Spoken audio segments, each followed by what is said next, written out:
If you're working with a credit repair company, or maybe you're trying to do your own credit repair, please listen to this. I had someone reach out to me after they had their bank account garnished for $3,000. They had no idea this was coming.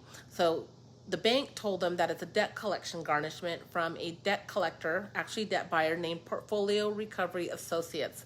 So now they're behind on their bills because that was basically their mortgage payment. So this was a debt that was over 5 years old, and they had gotten it removed from the credit report by a credit repair company. But removed doesn't mean permanent deletion, not when there's still a balance that's owed. They also thought that the statute of limitations had run out on this debt. However, the debt collector had filed a lawsuit within that statute of limitations.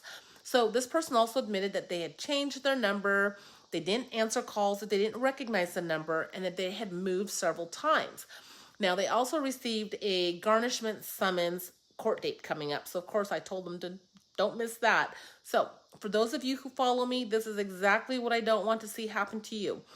The person moved around. They didn't keep up their addresses with the credit bureaus nor the creditors. I always recommend keeping your personal information updated on your credit report. So in this case, the debt buyer served them at the last address the debt buyer had on file for them. They didn't have any recent address information on them. It wasn't on the credit report. Also, as mentioned, the debt buyer filed the lawsuit within that 3-year period. So the statute of limitations no longer applied.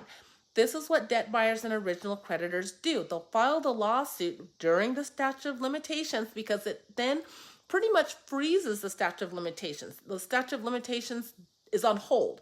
And then they'll serve you, and if they can't find you, they'll serve the last known address for you.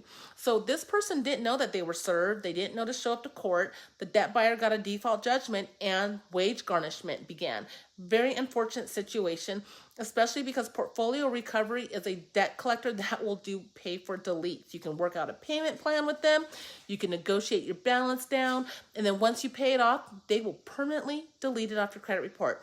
So see the link in my bio, sign up for my free self-paced credit repair course, or download my free DIY credit repair kit so that you can learn how to avoid this from happening to you.